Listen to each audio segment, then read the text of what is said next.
توحید فی المحبت کیا ہے؟ اللہ سے محبت تمام محبتوں سے برتر ہو جائے. کوئی محبت اللہ کی محبت سے اوپر تو نہیں، برابر بھی نہ ہو. برابر ہونا شرک ہے، اوپر ہونا تو سمجھیے کہ اور پتہ نہیں شرک کے علاوہ بھی کوئی اصطلاح ہمیں ایجاد کرنی پڑ جائے گی.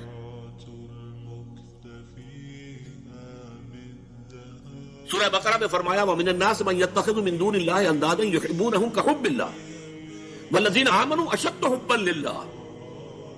لوگوں میں سے کچھ ایسے بھی ہیں جو اللہ کے سوا کچھ ہستیوں کو محبوب بنا لیتے ہیں، اللہ کا مد مقابل بنا کر ان سے وہ محبت کرنے لگتے ہیں جو اللہ سے کرنی چاہیے تھی. وَالَّذِينَ آمَنُوا أَشَدُّ حُبًّا لِلَّهِ، اور جو واقعتاً اہل ایمان ہیں وہ شدید ترین محبت کرتے ہیں اللہ کے ساتھ. تو قرآن یہ نہیں کہتا کہ آپ والدین سے محبت نہ کریں، کرو، لیکن والدین کی محبت اللہ کی محبت کے برابر نہ ہو جائے، اس سے بڑھ نہ جائے. اولاد سے محبت کرو، اولاد کی محبت اللہ کی محبت سے بڑھ نہ جائے. دیکھیے یہ محبتوں کا امتحان ابراہیم سے اللہ نے کیسے کیسے لیا تھا. وَإِذِ ابْتَلَىٰ إِبْرَاهِيمَ رَبُّهُ بِكَلِمَاتٍ فَأَتَمَّهُنَّ قَالَ إِنِّي جَاعِلُكَ لِلنَّاسِ إِمَامًا. کیسے کیسے امتحانوں میں سے پاس ہونے کے بعد پھر وہ مرحلہ آیا کہ اللہ نے فرمایا ابراہیم میں تمہیں تمام نوع انسانی کا امام بنا دوں. والدین کو چھوڑا اللہ کے لیے، گھر بار چھوڑا اللہ کے لیے، بادشاہ کے دربار میں آنکھوں میں آنکھیں ڈال کر مناظرہ کیا کہ نہیں کیا؟ بادشاہ جو ہے وہ مرغوب نہیں کر سکا. فَبُہِتَ الَّذِي كَفَرَ، بلکہ جو مناظرہ ہوا ہے تو بادشاہ جو تھا نمرود وہ مبہوت ہو کر رہ گیا. اپنی جان کو اللہ سے، اللہ کی محبت سے زیادہ نہیں سمجھا. آگ میں کود گئے کہ نہیں؟ بے خطر کود پڑا آتش نمرود میں عشق. عقل ہے میں تماشائے لبے بام ابھی. پھر اپنے ملک کی محبت پر اللہ کی محبت کو ترجیح دی، ملک چھوڑ دیا، ہجرت کی. آخری امتحان جو لیا ہے، آخری امتحان جس سے کڑا امتحان ہو نہیں سکتا. 100 برس کی عمر میں وہ 13 برس کا بیٹا جو دعائیں مانگ مانگ کر اللہ سے لیا تھا، اکلوتا بیٹا، حکم آیا ذبح کر دو. یہ ہے سب سے بڑا امتحان. 100 برس کا بوڑھا انسان اور بڑی دعائیں مانگ مانگ کر بیٹا لیا. 87 برس کی عمر میں حضرت اسماعیل کی ولادت ہوئی ہے. اب 13 برس کے ہو گئے. فلما بلغ معه السعي، جب بھاگ دوڑ کے قابل ہو گئے. 13 برس کا جوان بچہ جو ہے باپ کا دست و بازو بن جاتا ہے. بھاگ دوڑ اس لیے آتا ہے نا کہ ابراہیم اور اسماعیل دونوں تھے جو بیت اللہ کی تعمیر کر رہے تھے. وَإِذْ يَرْفَعُ إِبْرَاهِيمُ الْقَوَاعِدَ مِنَ الْبَيْتِ وَإِسْمَاعِيلُ، اس اسماعیل کے بارے میں انی ارا فی المنام انی اذبحک فانظر ماذا تری. اے میرے بچے میں دیکھ رہا ہوں خواب میں، بار بار یہ خواب آ رہا ہے کہ میں تمہیں ذبح کر رہا ہوں. اور اس کے لیے چھری پھیر دی. یہ تو اللہ تعالیٰ نے جو ہے قد صدقت الرؤیا انا کذالک نجزی المحسنین. اللہ تعالیٰ نے کہا بس بس، امتحان ہمیں لینا تھا، وہ امتحان پورا ہو گیا. یہ ہے محبت، توحید فی المحبت. اللہ کی محبت تمام محبتوں سے غالب. اور اگر کوئی ایک محبت بھی آ کر آپ کے دل کے سنگھاسن پر اللہ کی محبت کے ساتھ براجمان ہو گئی، بات ساتھ کہہ رہا ہوں، اوپر نہیں، ساتھ بیٹھ گئی آپ کے دل کے تخت پر، تو یہی شرک فی المحبت ہے. اب دیکھیے یہ تو میں نے انڈیویجول لیول پر آپ سے بات کی. اب آئیے اجتماعی سطح پر. لیکن اسی زمن میں ایک آیت اور سن لیجئے. اللہ کی محبت کے ساتھ جڑی ہوئی محبت ہے اللہ کے رسول کی محبت، اور پھر تیسری محبت ہے اللہ کی راہ میں جہاد کی محبت. اب توحید فی المحبت کے لیے سورہ توبہ کی آیت نمبر 24 جو ہے وہ لرزا دینے والی بھی ہے اور بہت جامع بھی ہے.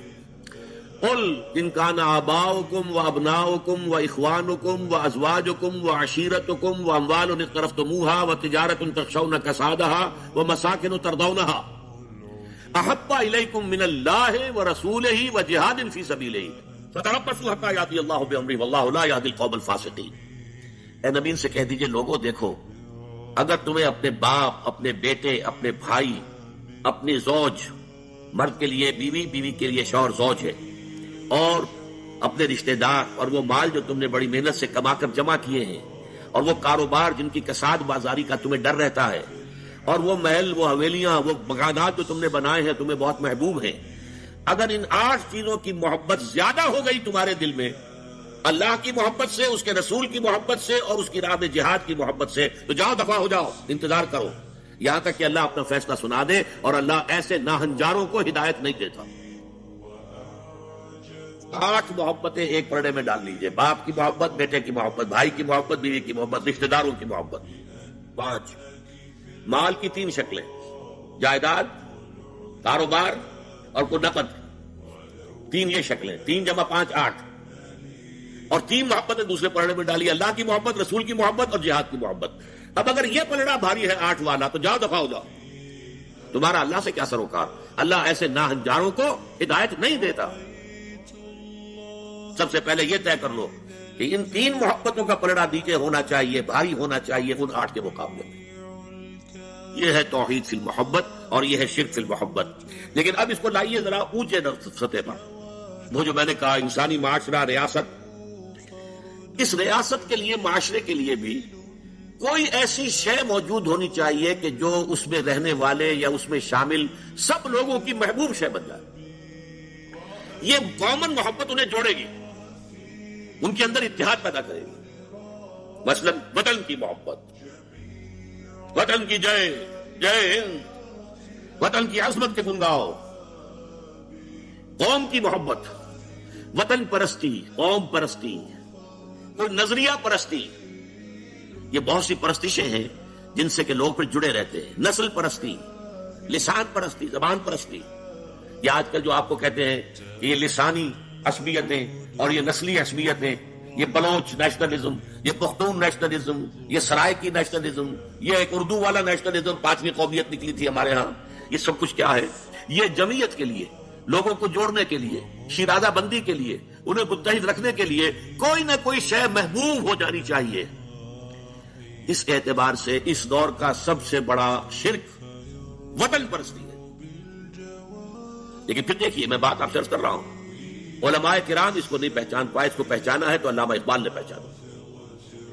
اس دور میں میں اور ہے، جام اور ہے، جم اور، ساقی نے بنا کی روش لطف و ستم اور، تہذیب کے آزر نے ترشوائے صنم اور، مسلم نے بھی تعمیر کیا اپنا حرم اور، ان تازہ خداؤں میں بڑا سب سے وطن ہے، جو پیرہن اس کا ہے وہ مذہب کا کفن ہے. نظارہ دیرینہ زمانے کو دکھا دے، اے مصطفی خاک میں اس بت کو ملا دے. یہ وطن پرستی شرک، اس دور کا سب سے بڑا شرک. نیشنلزم جو ہے وہ لوگوں کو جمع کرنے والی شے. ہماری قوم، ریشیل نیشنلزم بھی ہوتا ہے، نسلی قومیت. اور آج کل نیشنلزم جو ہے وہ علاقائی ہوتا ہے، ٹیریٹوریل نیشنلزم. ایک ملک میں رہنے والے جو ہے اس کو سب ایک قوم ہے اور اپنے ملک سے محبت سب سے اوپر کر دے. یہ ہے در حقیقت علامہ اقبال نے جس کو کہا کہ وطن ایک تو ہے وطن سے محبت ہونا، وہ ٹھیک ہے، حب الوطن من الایمان حدیث ہے. گفتار نبوت میں وطن اور ہی کچھ ہے، اور گفتار سیاست میں وطن اور ہی کچھ ہے.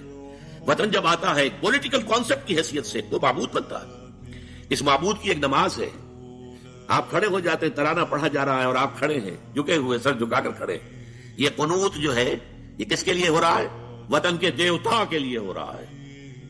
وطن کے دیوتا کا ایک اور ہے سلامی، جھنڈے کو سلامی دی جا رہی ہے. جھنڈا وہ علامت ہے آپ کے وطن کی. آپ کے علم میں ہوگا، میں اس ترانے کے پڑھے جانے کے وقت کھڑا نہیں ہوتا، اور اس سے بڑی کنٹروورسیز بھی ہوئی ہیں، مجھے بڑی تلخ باتیں بھی سننی پڑی ہیں. لیکن میں یہ سمجھتا ہوں کہ در حقیقت یہ وطن کی نماز ہے، وطن کی حمد ہو رہی ہے، وطن کے اور ترانے گائے جا رہے ہیں. در حقیقت یہ اجتماعی سطح پر پولیٹیکل سائنس کے اعتبار سے آج وطن جو ہے وہ جو ہے ایک معبود کی شکل اختیار کر گیا ہے.